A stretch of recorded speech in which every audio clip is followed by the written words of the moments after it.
2004-05 के बजट भाषण में पी चिदम्बरम ने एफडीआई 26 से 49% करने का प्रस्ताव किया। तब लेफ्ट के साथ बीजेपी विरोध कर रही थी। बीजेपी ने यह विरोध 2013 तक किया। तब राज्यसभा में अरुण जेटली इसके विरोध में मोर्चा संभाले हुए थे। अब बीजेपी इस बिल को लाना चाहती है तो लेफ्ट के साथ कांग्रेस विरोध कर रही है। 2011 में स्टैंडिंग कमेटी की रिपोर्ट पेश हुई तो उसके अध्यक्ष यशवंत सिन्हा थे। यशवंत सिन्हा ने स्टैंडिंग कमेटी की राय को बीजेपी की राय बताया था, जिसका कहना था कि मौजूदा ग्लोबल दौर में विदेशी निवेश की सीमा में कोई भी वृद्धि भारतीय बीमा उद्योग के हित में नहीं है। इससे आम आदमी को लाभ नहीं होगा। बीमा कंपनियों को घरेलू बाजार से ही पूंजी जुटानी चाहिए। 2 सितंबर 2012 के बिजनेस स्टैंडर्ड में यशवंत सिन्हा का एक इंटरव्यू छपा है, जिसमें वे कहते हैं कि वित्तीय सेक्टर की हालत को देखते हुए हमें बैंकिंग और बीमा क्षेत्र में विदेशी निवेश को 26% तक ही सीमित रखना चाहिए।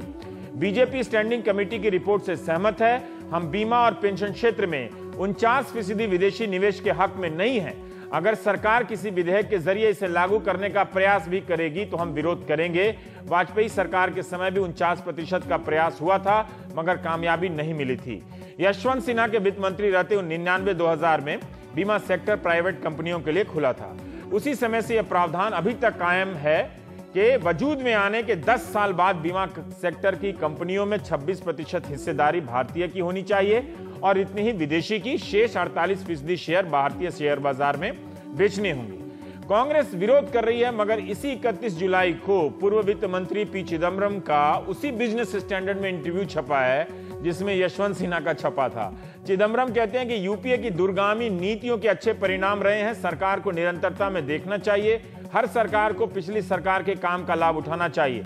मैं उम्मीद करता हूं कि इसी सत्र में बीमा बिल पास हो जाए, पर 2 साल तक इसका विरोध ही क्यों किया गया? पिछले साल मुझे बताया गया कि बीजेपी यूपीए सरकार में इस बिल को पास नहीं होने देना चाहती है।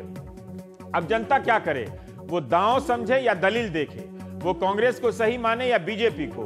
2011 की स्टैंडिंग कमेटी की रिपोर्ट में the all India insurance employees association ने कहा था कि अगर शेयर बाजार के जरिए भारतीय बीमा कंपनियां पूंजी जुटाएंगी तो विदेशी निवेशक को पिछले दरवाजे से घुसने का मौका मिल जाएगा। All India LIC employees federation ने कहा था कि यह दलील लैटिन अमेरिकी सरकारों ने भी दी थी कि विदेशी निवेश आने से बीमा कंपनियों का प्रबंधन बेहतर हो जाएगा, उत्पादकता बढ़ जाएगी और नई तकनीकी से लैस हो जाएंगी कंपनियां। मगर ऐसा कुछ भी नहीं हुआ। यह सब करने के लिए एफडीआई जरूरी ही नहीं है। भारतीय जीवन बीमा निगम अपने स्तर पर इन पैमानों पर खरा उतरती है। दावों के निपटान में एलआईसी दुनिया में बेहतर मानी जाती है। National federation of insurance field workers of India ने कहा था कि वैश्विक मंदी के समय कई बीमा कंपनियां बर्बाद हो गई थी। सब्जबाग यह दिखाया जा रहा है कि बीमा सेक्टर में 80 से 1 लाख करोड़ तक 80,000 से 1 लाख करोड़ तक निवेश आएगा, नौकरियां आएंगी। भारत की प्राइवेट बीमा कंपनियों को भी लाभ होगा। फिलहाल 65% हिस्से पर एलआईसी जैसी सरकारी कंपनियों का दबदबा है। पहले से मौजूद विदेशी कंपनियों को भी विस्तार का लाभ मिलेगा, जो 26% के कारण पर्याप्त पूंजी और प्रतिभा नहीं ला पा रही। एक दलील यह भी है कि 90% लोग असंगठित क्षेत्र में काम करते हैं, इनके पास सामाजिक सुरक्षा नहीं है। कंपटीशन बढ़ेगा तो कम प्रीमियम पर इन्हें बीमा मिल सकता है। क्या आपको वाकई इस दलील पर भरोसा है कि ऐसा होगा? असंगठित क्षेत्र के मजदूरों को इतनी फिक्र होगी सरकारों को और कंपनियों को? असंगठित क्षेत्र के मजदूरों की नौकरी स्थायी नहीं होती, फिर स्थायी प्रीमियम का बोझ कैसे उठा पाएंगे? कई मजदूर संगठन तो इसका विरोध कर रहे हैं। आरएसएस से जुड़ा भारतीय मजदूर संघ भी इसमें शामिल है। हर दल अलग अलग कारण से विरोध कर रहे हैं, हमें यह समझना होगा। पर पहले यह तो समझ आ जाए कि विरोध क्यों कर रहे हैं। खासकर कांग्रेस और बीजेपी आपस में हेड टेल कब तक खेलते रहेंगे। पर अब लगता है कि यह खेल बंद होने वाला है। बीजेपी ने हेड चुन लिया है और बिल पास होने के कगार पर है। तो हम प्राइम टाइम में बात करेंगे। हमारे साथ संजय निरुपम जी हैं, कांग्रेस के नेता हैं। प्रभात झा हैं, सांसद हैं बीजेपी के। कलिकेश नारायण सिंह देव हैं, सांसद हैं बीजेपी के। पवन वर्मा हैं, आप जेडीयू के सांसद हैं। ब्रजेश उपाध्याय जी हैं, आप महासचिव हैं भारतीय मजदूर संघ के। एक खबर आ गई है, अरुण जेटली ने बरखा दत्त से कहा है कि वो बिल किसी भी कीमत पर ये पास कराएगी सरकार, और कांग्रेस जो है वो उसके विरोध से कोई फर्क नहीं पड़ता। 1999 में हमने ही सबसे पहले इंश्योरेंस में 49% एफडीआई का प्रस्ताव रखा था। अरुण जेटली कहते हैं कि मैं व्यक्तिगत तौर पर हमेशा इंश्योरेंस में 49% एफडीआई के पक्ष में रहा हूं। ये व्यक्तिगत तौर पे बड़ा इंपॉर्टेंट है ये लाइन। कांग्रेस के पास 3 विकल्प हैं, बिल को मान ले, बिल के खिलाफ वोट दे दे या बिल की भाषा बदल ले। कांग्रेस कुछ ही समय तक इंश्योरेंस बिल को टलवा सकती है। संविधान के मुताबिक बिल सदन में पास नहीं हुआ तो 6 महीने के अंदर संयुक्त सत्र में भेजना होगा। उम्मीद है कि हमें इंश्योरेंस बिल के लिए संयुक्त सत्र में जाना ही नहीं होगा। निरुपम जी, अब आप बता दीजिए कि आपकी जरूरत तो है नहीं इस बिल को अब पास कराने में, लेकिन एक सामान्य दर्शक को यह समझा दीजिए कि जिस बिल का आप पहले समर्थन कर रहे थे, आप क्यों विरोध कर रहे हैं? नहीं, भारत में विदेशी पूंजी निवेश आए, इस बारे में कांग्रेस पार्टी की एक सतत बड़ी स्थापित भूमिका रही है। और बीमा क्षेत्र में 49% एफडीआई आए, ये भारत में आया और कांग्रेस पार्टी की भूमिका थी और इसी उद्देश्य के साथ 2008 में ये बिल लाया गया था। हम बुनियादी तौर पर इस व्यवस्था के खिलाफ नहीं है, बहुत साफ साफ कह देना चाहते हैं। ठीक बात है। हम नहीं चाहते हैं कि बीमा क्षेत्र को और ओपन नहीं होने दिया जाए, हम चाहते हैं कि ओपन करिए, ज्यादा से ज्यादा पूंजी निवेश आने दीजिए। अभी तात्कालिक तौर पर जो विषय है वो सिर्फ इतना है कि जो बिल 2008 में हमने पेश किया था उसके ऊपर स्टैंडिंग कमेटी में उसको रेफर किया गया। यशवंत सिन्हा जी स्टैंडिंग कमेटी के चेयरमैन थे, उन्होंने खूब जोरदार विरोध किया और उनके साथ आवाज में आवाज मिलाने वाले पूरे भारतीय जनता पार्टी थी। आज जेटली जी बोल रहे, व्यक्तिगत तौर पर मैं इसके पक्ष में था, तब तो नहीं बोले थे, तब तो कभी नहीं बोले यशवंत सिन्हा जी आपकी रिपोर्ट गलत है। एनीवे, हम ये कह रहे हैं कि स्टैंडिंग कमेटी की रिपोर्ट आने के बाद आज जो वर्तमान व्यवस्था में जो बिल आया है, वर्तमान प्रारूप में, स्वरूप में, उसके ऊपर और भी चर्चा होने की आवश्यकता है। एक उदाहरण देता हूं मैं। एक उदाहरण बेहतर होगा कि एक उदाहरण देता हूं हमारे दर्शकों। इन्होंने कहा है कि जो 49% पहले इरडा के जरिए जो एफडीआई इरडा के जरिए आता था, मतलब इंश्योरेंस रेगुलेटरी बॉडी के जरिए, वो अब एफआईपीबी रूट से आएगा। दोनों में क्या फर्क आ गया? दोनों में फर्क यह है कि इरडा के जरिए अगर मैं लेके आता हूं विदेशों से पैसा, तो सिर्फ एक एमओयू होगा, हम साइन कर देंगे और उसके बाद कौन कंट्रोल करेगा, क्या कंट्रोल करेगा, बहुत ज्यादा उसके ऊपर बहस नहीं होती। ठीक है, बोर्ड में डायरेक्टर हो सकता है, नहीं हो सकता, उस पर बहस नहीं होती, इरडा अपने ढंग से प्रमोट करता है। लेकिन एफआईपीबी जब आएंगे आप, तो उसके अपने नियम कानून और कायदे हैं। उसमें मैनेजमेंट कंट्रोल बहुत मायने रखता है। उसके बाद 1% भी अगर एफडीआई बढ़ानी है तो एफआईपीबी के जरिए जाना पड़ेगा। अब सवाल यह है कि अगर 26% ऑलरेडी एफडीआई आ चुका और इरडा के रूट से आया है और जिसके तहत भारत की कंपनियों के पास मैनेजमेंट कंट्रोल है उस इरडा के रूट के जरिए, अब आप कह रहे हैं कि 49% लेके आना है तो आपको एफआईपीबी के रूट से आना पड़ेगा और उसका कंट्रोल आवश्यक रूप से भारत की कंपनियों के पास होना चाहिए। वर्तमान व्यवस्था अच्छा है ना, वर्तमान व्यवस्था भारत की कंपनियों के पास ही कंट्रोल है। ये दूसरी बात है कि 20-22 कंपनियां जो विदेशी कंपनियां हमारे देश के बीमा क्षेत्र में आई और ज्वाइंट वेंचर किया, उसमें 10 कंपनियां आपको ऐसी मिलेंगी जिन्होंने दूसरे रूट से थर्ड पार्टी के जरिए इन्वेस्ट करके अपने हाथ में कंट्रोल कर लिया। बहुत सारी कंपनियां ऐसी हैं जो ऐसा हुआ है, ऐसा है। जैसे उसमें एक आईएनजी करके कंपनी थी। तो इन सब चीजों की जानकारी आप लोगों को पहले भी थी जब आप इस बिल को पास कराना चाहते थे? हमने कहा था कि इरडा के जरिए ही रहने दीजिए, वरना इरडा के पहले, एक सेकंड, इरडा के नियामक संस्था के जरिए जब आप निवेश करा रहे थे तब भी ये गड़बड़ी हुई। इसका मतलब इरडा सक्षम नहीं है। तो इस सरकार ने ये सोचा होगा एफआईपीपी के जरिए अगर हम करके देखें तो शायद कोई बेहतर रास्ता निकले। इसमें क्या हर्ज है? दो अलग अलग व्यवस्था हो जाएगी, उसको रेगुलेट करना बहुत मुश्किल हो जाएगा, रेगुलेटरी प्रॉब्लम हो सकती है। एक दूसरा विषय यह है कि जिस कंपनी के पास भी 51% स्टेक रहेगा वैसे ही कंट्रोल उसके पास होता है। ठीक है, अभी अब तक जो व्यवस्था वो 74% कंट्रोल स्टेक भारतीय कंपनियों का था। तो कायदे की बात है, उनका कंट्रोल होना चाहिए, रहना भी चाहिए, उसमें हमको कोई ऐतराज नहीं है। लेकिन आप जो एफआईपीबी का रूट लेके आ रहे हैं उसमें हो सकता है आगे जाकर के क्लैश हो जाए। बहुत सारी कंपनियों का जोश नहीं आएगा, उत्साह नहीं आएगा। आप अगर देखें कि तमाम कंपनियां क्या करें, केपीएमजी जैसे संस्थाएं क्या कर रही हैं कि अभी ये अगर 49% एफआईपीबी के जरिए आप लेके आना चाहते हैं, लेके आइए, लेकिन इससे कितना पूंजी निवेश बढ़ेगा कहना मुश्किल है। वो अलग विदेशी कंपनियां वो अलग बात है कि वो आएगा, निवेश आएगा या नहीं आएगा, लाने के रास्ते पे। ठीक है, एक विषय ये हो गया और दूसरा हो गया संक्षेप में, दूसरा हो गया एपेलेट में जाने के लिए। अभी तक की व्यवस्था ये की गई है, कोई शिकायत होगी तो हम कहां जाएंगे, है ना? हाँ, तो अभी सेबी के तहत जो काम करने वाले, सेबी के तहत जो प्रोफेशनल व्यवस्था है, सैट जिसको कहते हैं, जिसमें सुप्रीम कोर्ट के जजेस रहते हैं, उसमें जाने के लिए बोला जा रहा है। पहले से सेबी और इरडा में क्लैश चल रहा है। तो एक इसके ऊपर एक टास्क फोर्स बना था, उसने सजेस्ट किया था कि आप इसमें इरडा का ही एक एपेलेट अथॉरिटी बना दीजिए, एपेलेट ट्रिब्यूनल बना दीजिए। वो ये सरकार नहीं बना रही, नहीं बना रही है। जिसमें ये इस चीज में आपको एक टेक्निकल आपत्ति कि ये सब ठीक करे तो आप ये सारी टेक्निकल चीजें सिलेक्ट कमेटी में भेजने के बाद ही तय हो पाएंगी। पर आपका विरोध मैटर नहीं करता, वो कह रहे हैं आपका विरोध मैटर नहीं करता। अगर आज बीजेपी को इतनी जल्दीबाजी है तो पिछले 2-3 वर्षों से क्यों रोक के रखे थे आप? तब क्यों नहीं पास कराया? तब क्यों नहीं आपको चिंता थी? तब तो आप चुप्पी साध के बैठे थे। प्रभात जी इसका जवाब देंगे क्या? इस एक बात का कि 2004 से लगभग 2013 तक काफी लंबा अरसा होता है, इस दौरान आप विरोध कर रहे थे। यशवंत सिन्हा जी का डॉक्यूमेंट है, वो कह रहे हैं कि जो स्टैंडिंग कमेटी की रिपोर्ट है और उसमें उनकी राय भी है, मतलब वो तो ठीक है, सबकी राय होती है, यशवंत सिन्हा की राय नहीं मानी जाएगी स्टैंडिंग कमेटी की, लेकिन वो कह रहे हैं कि वही बीजेपी की राय है। अब आप अचानक उसके समर्थन में बात करने लगे, वैसे ही जैसे कांग्रेस आपके साथ कर रही है। प्रभात जी। हाँ रवीश जी, सबसे बड़ी बात है यशवंत सिन्हा जी ने जो कहा था, मैं आपको पढ़ के सुनाता हूं। उन्होंने कहा था कि बीमा संशोधन विधेयक को पास करने के लिए समाधान ढूंढना मुश्किल काम नहीं है, किंतु देखना यह है कि सरकार विपक्ष के साथ किस तरह इस विधेयक पर संपर्क करती है।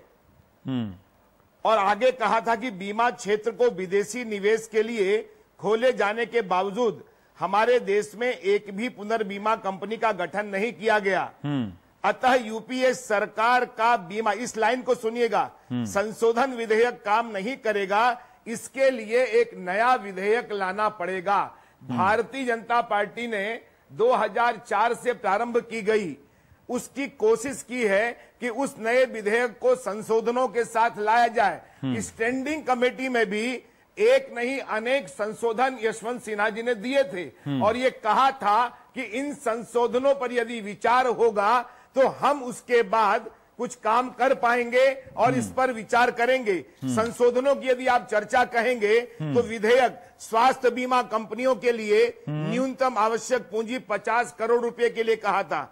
समिति संशोधन के लिए कहा था 100 करोड़ कर दिया था। न्यूनतम आवश्यक पूंजी 100 करोड़ रुपए की जाए। विधेयक विदेशी बीमा कंपनी के विशेष आर्थिक क्षेत्र में बिना कानूनी नियमन के व्यवसाय करने की अनुमति। समिति संशोधन कानूनी नियमन के बाद पर प्रभात जी, हम भी तो उन्हीं का बयान पढ़ रहे हैं कि वो हक में नहीं है, अनुमति मिले। ऐसे एक वो 49% के हक में नहीं थे संशोधन की, और उस पर उस समय विचार नहीं किया गया था। लेकिन आज हम जब सरकार में आए हैं इन संशोधनों के बाद, और उसके बाद भी कह रहे हैं कि अगर कोई कांग्रेस संशोधन चाहती है तो वह प्रस्तुत करे, लेकिन देश को यदि आर्थिक रूप से उसकी रफ्तार तेज बढ़ानी है जो 13 साल से लटकी हुई है, तो आज आवश्यक है कि हमको विदेशी निवेश पूंजी की ओर बढ़ना होगा, 26 से 49 की ओर बढ़ना होगा। और इसीलिए अरुण जेटली जी ने अपने पर क्या ये सही नहीं है कि प्रणब मुखर्जी ने भी कई अफसरों को भेजा था यशवंत सिन्हा के पास कि आप संशोधन की भाषा अपने हिसाब से लिखवा लें? आप फिर कहेंगे कि उस समय कांग्रेस का विरोध क्यों किया, इसीलिए। और फिर आप लोग एक तरह का काम ही करते हैं दोनों मिलकर, तो ये करना पड़ता है, वरना अलग अलग काम करते तो ये नौबत नहीं आती, फंस जाते हैं हम लोग सर। खैर ठीक है, क्या कह रहे हैं आप? नहीं कह रहे हैं, आप लोग कई बार एक तरह का काम करते हैं इसीलिए ये नौबत आ जाती है, फंसते हैं हम लोग हैं, फिर लोग समझता है कि हम आपके पीछे पड़े हुए हैं। लेकिन अब आप बताइए कि आप इसमें कह रहे हैं कि 49%। प्रभात जी, कांग्रेस भी बहुत बड़ा निर्णय ले रही थी और भारतीय जनता पार्टी नहीं थी, एनडीए भी बहुत बड़ा निर्णय ले रही है। हाँ, ये बड़ा नहीं। पर आप एक सेकंड, मैं बाकी और दो मेहमानों के पास जाऊं। ब्रिजेश जी, आप मुझे बता दीजिए कि बीजेपी तो काफी ऐसा लग रहा है कि वो मुतमईन है इस बात से कि ये करना देश हित में बहुत जरूरी है। आप कहीं औपचारिकता तो नहीं निभा रहे हैं मजदूर संगठनों के प्रतिनिधि होने के नाते? काफी आप संघ परिवार के बाकी संगठन तो कोर्स से लेके हर चीजों में जगह मनवा लेते हैं, क्या पढ़ाया जाएगा क्या नहीं। मजदूरों की बात जहां तक आती है, सो वैसे अगर देखें तो बीमा क्षेत्र खोला इसीलिए गया था कि देश के सर्वसाधारण लोगों का जो उनसे कहिएगा प्रभात जी से, वो बड़ा पर्चा दिखा रहे हैं, ज्यादा से ज्यादा लोग बचत करें। देश में आज बैंकों में या जो बीमा क्षेत्र में बचत है जिन लोगों ने किया वो मिडिल क्लास है, गरीब है, मजदूर आदमी। अच्छा, हम जो भारतीय मजदूर संघ एफडीआई का विरोध कर रहा है, केवल बीमा के लिए नहीं, सभी प्रकार के एफडीआई का हमारा विरोध है। नहीं, इस संदर्भ में बताइए कि वो कह रहे हैं कि होना ही होना चाहिए। नहीं, इस संदर्भ हम इसलिए कह रहे हैं कि बीमा क्षेत्र में अब तक जो 26% इन्होंने एफडीआई की है, उसका क्या है? एक बार देश के सामने उसका खुलासा होना चाहिए कि 26% के एफडीआई के कारण कितना पैसा आया है।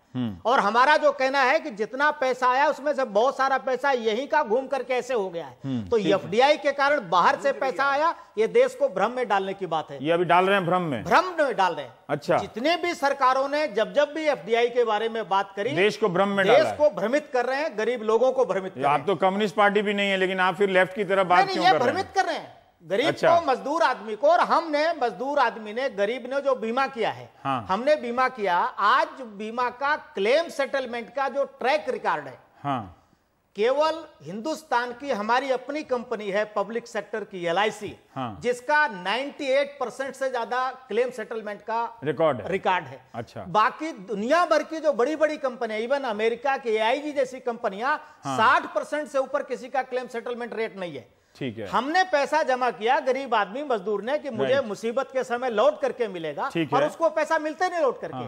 तो मेरा दो बातों पर घोर आपत्ति है कि गरीब आदमी का पैसा उसको लौट करके मिलता नहीं, और जो हमने जिस बात के लिए किया था वो उसका लाभ उसको नहीं मिलता। और एक जो सबसे बड़ी बात है, आज बैंक और बीमा में जो जमा पूंजी है उसके आधार पर सरकार सारा कारोबार चला रही है। सारा जो बजट का बहुत बड़ा इनका हिस्सा हमारे इस पैसे से इनको मिलता है। अच्छा। अगर यही सारा पैसा प्राइवेट कंपनियों के पास चला गया, विदेशी कंपनियों के पास चला गया, तो ये कल को अपना संसाधन कैसे जुटाएंगे? ब्रजेश जी, आप देखिए, तो कांग्रेस मैटर नहीं करती है, डजंट मैटर अंग्रेजी में बोला अरविंद जी, कि कांग्रेस तो मैटर करती नहीं है, और संख्या के हिसाब से और भी कोई लोग मैटर नहीं करता है, कई दल सपोर्ट में है। आप क्या करेंगे फिर इसका? भारतीय मजदूर संघ ने, हम सब श्रम संगठनों ने तय किया है, जिस दिन भी ये पार्लियामेंट में, राज्यसभा में टेबल होगा, उसी दिन सारे देश में बीमा क्षेत्र में हम हड़ताल पर जाएंगे। राइट लेफ्ट सब मिलके, सब लेफ्ट राइट अप डाउन जितने भी हैं, सब लोग बीमा क्षेत्र के सब लोग हड़ताल पर जाएंगे। एक गरीब आदमी की जमा पूंजी इतना करने के बजाय मोहन भागवत जी से क्यों नहीं कहते हो? एक फोन करेंगे हो जाएगा फिर। हमको किसी से क्यों कहना है? देश की ये काम सरकार करती है। इससे पहले यूपीए ने किया, उससे पहले जो भी सरकारें आती सब इस पर एक रद्दा रखती हैं। पर मुझे आप यकीन दिलाइए कि क्या आप मार्केट विरोधी तो नहीं? आजकल बड़ा लोग सवाल पूछता है कि कहीं आप मार्केट विरोधी हैं, बड़ा गुनाह जैसा। वही पूछा, मार्केट विरोधी तो नहीं है, नौकरी जॉब अपॉर्चुनिटी विरोधी तो नहीं है। मार्केट की परिभाषा भी फिर से की जाने लायक है, ठीक है। वो किस प्रकार की मार्केट की बात कर रहे हैं?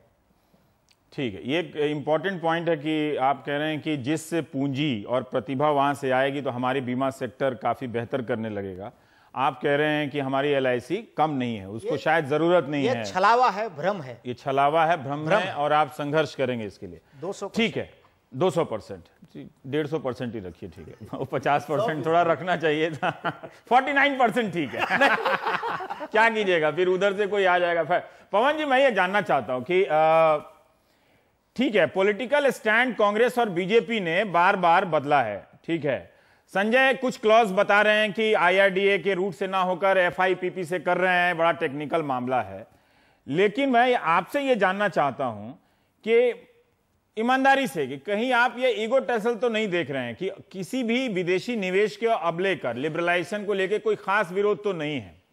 आप में से किसी मुख्य धारा की पार्टी में जो भी है, क्षेत्रीय स्तर पर या राष्ट्रीय स्तर पर, किसी ने उसका मूल्यांकन नहीं किया, पुनर्मूल्यांकन नहीं किया, सब लोग किसी ना किसी प्रकार से समर्थन करते हैं। क्या आप भी इसीलिए विरोध कर रहे हैं क्योंकि ये बीजेपी ला रही है और बीजेपी ले आएगी क्योंकि इसके पास बहुमत है?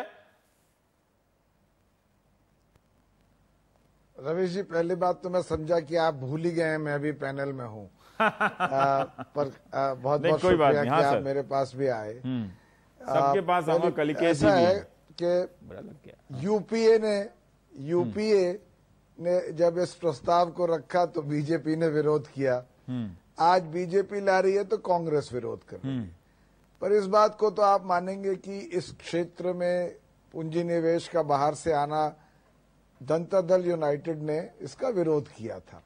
हम FDI के खिलाफ नहीं है, बहुत से और क्षेत्र हैं, इंफ्रास्ट्रक्चर ही ले लीजिए, जहां पर हो सकता है कि FDI के लिए जगह है।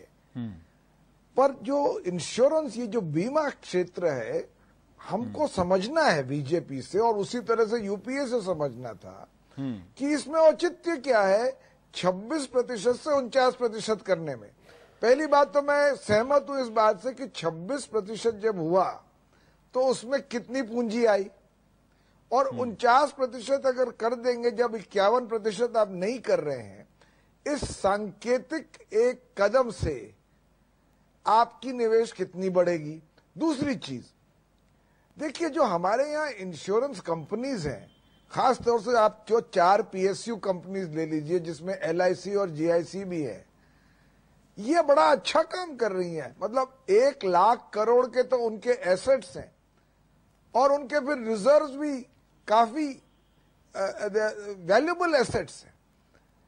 इंश्योरेंस हमारे कंट्री में दुनिया में चीपेस्ट माना जाता है, सबसे सस्ता माना जाता है।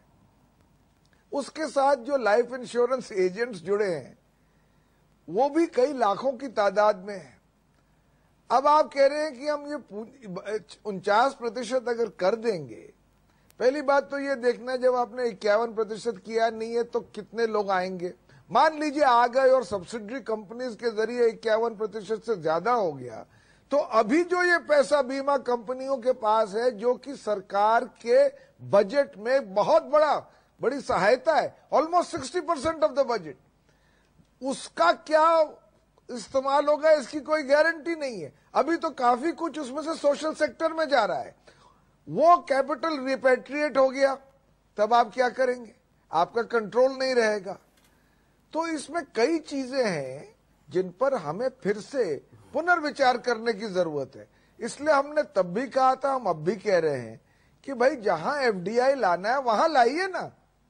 ये इंश्योरेंस सेक्टर जो है, जो कि अपने आप में अच्छा चल रहा है, हमारी कंपनियों के पास पैसे हैं, हमारे सेटलमेंट क्लेम्स का रिकॉर्ड अच्छा है, हमारे बीमा स्तर के लेवल सस्ते हैं, दुनिया में बीमा का GDP का जो कवरेज है, जो अभी भी स्कोप है पवन जी, जो सरकार दलील दे रही है कि 2% है या 2.5% है, इसको हम बढ़ाकर 8% तक ले जा सकते हैं। जो कवरेज, जो भी उसका पैसा जिसमें है GDP का, तो जो स्कोप है उसका इस्तेमाल करना चाहती है सरकार। हम कंपटीशन से इतना डर क्यों रहे हैं? अगर एक दलील दिया जाए कि इसके लाने वाले अगर इतना बेचैन हैं, जनता का वोट लेकर आए हैं, जनता ने वोट दिया यही सब करने के लिए, तो ये मौका क्यों ना दें इस दलील को कि वो एक कंपटीशन को आजमाना चाहते हैं? क्या हर्ज है इसमें? देखिए, पहली बात तो जनता ने वोट यही सब करने के लिए नहीं दिया। जनता ने वोट दिया था कि अच्छे दिन आने वाले, वो कदम उठाइए जिससे अच्छे दिन आए। मैं ये समझता हूं कि ये जो ये कदम है, इससे शायद अच्छे दिन नहीं आएंगे, बल्कि जो इस वक्त व्यवस्था है बीमा की देश में, उसमें त्रुटियां आएंगी और आपके पास कोई कंट्रोल नहीं रहेगा। देखिए, इस सेक्टर में प्राइवेट कंपनीज भी बहुत सी हैं, टाटास है, बिरलास है, रिलायंस है, कोई 22 कंपनीज जो कि अच्छा काम कर रही। अब क्या हो सकता है कि अगर आप 49% तक कर दें, फॉरेन कंपनीज आ जाएं, उनकी प्राथमिकताएं कुछ और हैं, सब्सिडरी कंपनीज के साथ जुड़कर जो और पैसा कलेक्ट हो रहा है, उसके मूवमेंट और उसके यूटिलाइजेशन पे क्या कंट्रोल है आपका? ठीक है, कलिकेश जी आप ये बता सकते हैं? कलिकेश जी यहाँ एक कहा कि जब तक जी आप, ठीक है कलिकेश जी, मैं आपसे जानना चाहता हूं कि पवन वर्मा कह रहे हैं, ब्रिजेश उपाध्याय जी कह रहे हैं कि हमारी बीमा कंपनियां बेहतर कर रही हैं। आप 26 से 49 करेंगे तो सब्सिडियरी यानी कि एक दूसरी छद्म कंपनी बनाकर वो 51% से ज्यादा विदेशी निवेशकों का उन कंपनियों पर एकाधिकार होगा। अगर हमारे कोई दर्शक इस बात से मुतमईन हो गए हों, कन्विंस हो गए हों, तो क्या आप उनको बता सकते हैं, कोई दूसरी दलील दे सकते हैं कि हाँ, बीमा सेक्टर में आप निवेश के स्वागत को समझिए, वो हमारे लिए बेहतर है? 2-3 पॉइंट बताइए सर।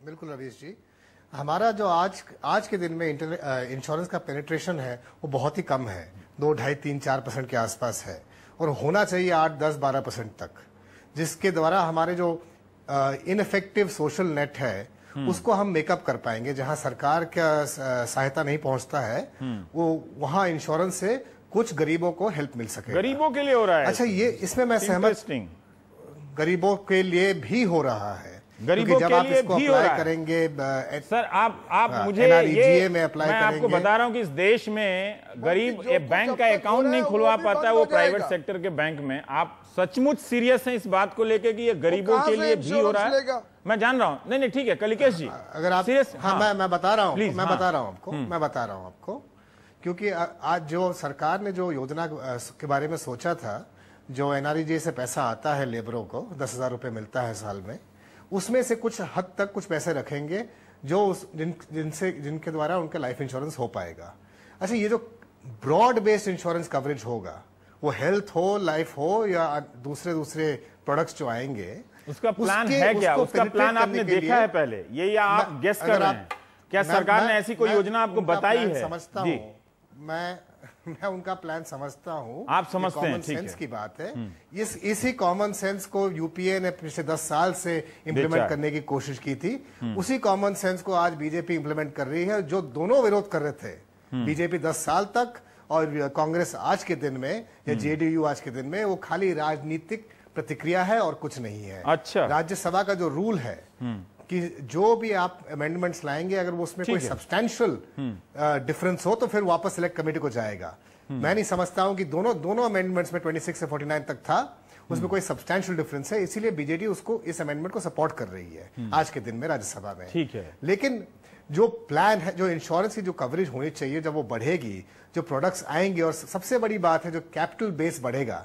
आज के दिन में हमारे जो इंश्योरेंस कंपनीज हैं, LIC, गवर्नमेंट कंपनीज को छोड़ दीजिए, प्राइवेट कंपनीज में कैपिटल एसेट बेस की कमी है, इसीलिए वो अपना बिजनेस वो बढ़ा नहीं पा रहे हैं। वो जो संजय जी बोले थे वो एक ठीक बात बोल रहे हैं। जो उनके 26% फॉरेन इक्विटी होल्डर्स हैं, वो इधर उधर से राउंड अबाउट वे से पैसा डालते हैं। जानते हैं कि ओबामा का भी ये जो इंश्योरेंस प्लान था वो चला नहीं। मैं एक सवाल पूछ सकता हूं कलिकेश जी से? हाँ प्लीज सर, प्लीज पूछ लीजिए। जी पवन जी पूछ लीजिए। कलिकेश, ये मुझे बताइए कि जब 26% था तो वो कौन सा अवरोधक था, किस तरह का बैरियर था बाहर से पूंजी के आने के लिए, और कितनी पूंजी उसके तहत बैरियर नहीं था साहब, और 49 कर देने से कितना बढ़ जाएगी, ये आपका क्या अनुमान है? हाँ ठीक है, ये एक मुझे लगता है ये फेयर सवाल है पवन जी का। आप इतना बता दीजिए कि कितना आया 26% में, कितनी नौकरियां आई और कितने लोगों, कितने गरीब लोगों को उसमें कवर मिला। आपने रवेश जी खुद बोला था कि 35% बिजनेस है आज के दिन में प्राइवेट सेक्टर के पास। तो जो 35 बिजनेस प्राइवेट सेक्टर के पास है, वो 26% जो FDI अलाउ हुआ है उसके बाद ही बढ़ा है। और उसको अगर हम मार्केट शेयर बढ़ाना चाहते हैं, खाली गवर्नमेंट लाइफ इंश्योरेंस कंपनी से बिजनेस लेकर नहीं, लेकिन वो पूरा पाए को बढ़ाना चाहते हैं, पूरा हिस्सा इंश्योरेंस बिजनेस को बढ़ाना चाहते हैं, तो हमको कैपिटल चाहिए। आज के दिन में अगर कैपिटल नहीं होगा, क्योंकि एक रेशियो होता है एसेट और लाइबिलिटीज के बीच में जो इंश्योरेंस कंपनीज को मेंटेन करना होता है, और वो रेशियो को हम लोग मीट नहीं कर पा रहे, इसीलिए हमारा इंश्योरेंस सेक्टर आज के दिन में दब रहा है। आज आप जानते हैं, अगर हम लोग 4-5 हजार रुपए दे के एक सुविधा बना सकते हैं, मायने नहीं रखता कैपिटल का इस्तेमाल क्या होगा। थोड़ा सा टेक्निकल हो रहे हैं, थोड़ा सा हम टेक्निकल हो रहे हैं, पर कैपिटल का इस्तेमाल साथ एक रेशियो होता है। मैं बता दूं आपको, ठीक है, जो इंश्योरेंस कंपनीज इंश्योरेंस देते हैं वो उनका लायबिलिटीज होता है, जो वो पैसा इन्वेस्ट करते हैं वो उनका एसेट होता है। एसेट और लायबिलिटीज के बीच में एक सर्टेन रेशियो मेंटेन करने की जरूरत है, जो आज के दिन में आयन के अनुसार आप बता दीजिए। अगर हम लायबिलिटी बढ़ाना चाहते हैं तो हमको एसेट बढ़ाना ठीक है। एक कलिकेश आपके लिए संजय का सवाल है। नहीं, सवाल नहीं है, पवन जी ने जो सवाल रखा था उसके ऊपर मैं एक टिप्पणी करना चाहता हूं। 2000 में जब बीमा क्षेत्र को ओपन किया गया और 26% का FDI अलाउ किया गया, तो पिछले 12-14 वर्षों में जो स्पीड है वो बहुत स्लो है। लगभग 34,000 करोड़ के आसपास कैपिटल आ पाया है। तो सरकार की चिंता यह है कि इसमें कैपिटल इन्फ्यूजन और भी हो। अभी जैसे KPMG कह रहा है कि मैक्सिमम 25,000 करोड़ आएगा। आपने अभी पढ़ते हुए अपना ओपनिंग रिमार्क्स में कहा कि 80-85 हजार करोड़ दावा किया जा रहा है। हाँ। मुझे नहीं लगता, 20-25 हजार करोड़ के आसपास आ सकता है, क्योंकि गवर्नमेंट के भी जो सोर्सेस कह रहे हैं कि अपर लिमिट 60,000 करोड़ है। फिर भी जो कलिकेश कह रहे हैं कि हमारे यहाँ इंश्योरेंस सेक्टर को टैप करने की बहुत सारी संभावना है, जिसको हम अंग्रेजी में पोटेंशियल कहते हैं। ठीक है, इस मार्केट में बड़ा पोटेंशियल है। जब 26% आने से LIC का मार्केट शेयर और बढ़ा है, तो 49% आने से LIC, GIC, NIC बंद हो जाएगा, ऐसा होता नहीं है। जब ये 1999 में जब इरडा का बिल पास किया गया था, तब भी लोग इसके ऊपर बहुत ऐतराज कर रहे थे। मुझे याद है 1996 में शायद कांग्रेस पार्टी की तरफ से फाइनेंस कमेटी के स्टैंडिंग कमेटी के चेयरमैन मुरली भाई देवड़ा हुआ करते थे। तब यही बीजेपी बीमा कंपनियों के ओपन करने के खिलाफ थी। और जब 1999 में वाजपेयी जी प्रधानमंत्री बने, तो इन्होंने ये इरडा का बिल लाया, हमने सपोर्ट किया। उसका 2000 में ओपन किया। कहने का मतलब यह है कि इकोनॉमिक रिफॉर्म्स की दिशा में इस तरह के स्टेप उठाने चाहिए, थोड़ा मिलजुल करके, थोड़ा लोगों के साथ चर्चा करके। थोड़ा आपको विपक्ष का नेता दे दे, है कि नहीं? थोड़ा वो इन्फोर्समेंट डायरेक्टरेट का केस इधर उधर कर रहे हैं। लेकिन कुछ इश्यूज हैं जिसके ऊपर चर्चा। कांग्रेस, भारत की महान जनता, ये आपके फैसले हैं, कांग्रेस और बीजेपी आपका रिजल्ट है, हमारा कुछ नहीं। थोड़ा मिलजुल के होना चाहिए। ब्रिजेश जी, मुझे ये बता दीजिए कि एक बात पॉइंट में दम है कि इतने आशंकावादी क्यों है? तो हमारा है जी, ठीक है। नहीं, इतने आशंकावादी कहीं बहुत ज्यादा तो आप नहीं हैं कि हमने देख लिया है, विदेशी कंपनियां आई हैं, बिजनेस करके गई हैं। LIC अगर बढ़ी है, उसके अस्तित्व पे कोई असर नहीं पड़ा, तो एक और 26 से 49% करके देख लेते हैं। तो LIC वाले तब भी हरा देंगे। जिन दो बड़ी बातों की ओर इशारा हो रहा है यहाँ, हाँ, कि एक बड़ी पूंजी LIC के कारण सरकार को मिलती है, हाँ, जो अपना कारोबार चलाते हैं बजट के लिए। हाँ, ये पैसा अगर LIC के पास नहीं रहा, इन कंपनियों के पास गया, तो पहले कहां गया? जब 26% आने के बाद क्या LIC का पैसा इनके पास गया? क्या वो पैसा LIC के पैसे का यूटिलाइजेशन हो रहा है, हो रहा है। अच्छा। भारत सरकार कर रही ना। आज जहां भी मर्जी इन्वेस्ट कराना हो तो कौन कर रहा है? भारत सरकार की तरफ से LIC को ही कहते हैं। LIC डिविडेंड देती है, सारा LIC सारा कर रही है। ये पैसा कल इनके कंट्रोल में नहीं रहेगा, एक बात। और दूसरी बात, पर ये पहलू आपने देखा है क्या बिल में कि LIC का जो पैसा है इनके कंट्रोल में नहीं रहेगा, विदेशी कंपनियों के हाथ चला जाएगा? ये आप नहीं कह रहे हैं? आज जिसकी होल्डिंग होगी, जो वही उसका इस्तेमाल करेगा, वही उसके पास करेगा। पर ये 26% में कितने गरीबों को LIC पॉलिसी मिली इसमें, और लोअर मिडिल क्लास को, जो 26% पुराने निवेश के फैसले में? बहुत सारे लोग जो भी गए हैं, ये बात ठीक है। मैं एक आंकड़ा देता हूं, 36 करोड़ पॉलिसीज हमारे देश में हैं, जिसमें 30 करोड़ पॉलिसीज आज भी LIC के पास है, सिर्फ 6 करोड़ पॉलिसी प्राइवेट सेक्टर के पास। इसका मतलब प्राइवेट सेक्टर कंपीट नहीं कर पाए LIC से? कंपीट नहीं कर हमें और भी घबराने की जरूरत नहीं। आप क्यों घबरा रही हैं? घबराहट का सवाल नहीं, सवाल है जिन बातों को लेकर के कि गरीब आदमी का पैसा ही निवेश होता है, बड़ा आदमी कोई इसमें पैसा डालने वाला नहीं, उसको पैसा रिटर्न नहीं होगा। एक बड़ा सवाल है। देश की पूंजी, ये जो मैंने कहा, जो पहले मैंने कहा, भ्रम फैलाया जा रहा है कि पैसा बाहर से आएगा। अब तो बीजेपी फैला रही है, अब तो वही करेगी। जो भी फैला रहे, जो भी सरकारें करती हैं इस काम को, मैंने कहा बारी बारी सब यही काम कर रहे हैं। सहयोगी दल है। नहीं, हमारे दल नहीं, वो दल आपके। ब्रेक में जाना पड़ेगा। हाँ, वो आपसे ज्यादा ये दोनों एक दूसरे के सहयोगी। तो देश को छला जा रहा है। FDI के कारण ना बाहर से पैसा आ रहा है, ना टेक्नोलॉजी आ रही है। प्रभात जी, मैं माफी चाहता हूं, मुझे ब्रेक लेना पड़ेगा। घूम करके यहीं आ रहा है। यही मजा है राजनीति में अंतर विरोध का, कि सहयोगी भी कई बार प्रतिद्वंदी की तरह बर्ताव करते हैं। यही खूबी है राजनीति का, तभी ये लोकतंत्र में दांव पेच से चीजें आगे बढ़ती हैं। अच्छा है कि आप विरोध कर रहे हैं। तो गरीब आदमी ठगा जाएगा, छला जाएगा, देश को भ्रम में। हम ब्रेक के बाद आएंगे, तो जो भी वक्त है हमारा प्रभात जी के पास, उनके साथ नाइंसाफी हुई काफी। ये सब बिजनेस है। छोटे से ब्रेक के बाद, सर आ रहा हूं, छोटे से ब्रेक के बाद प्रभात जी।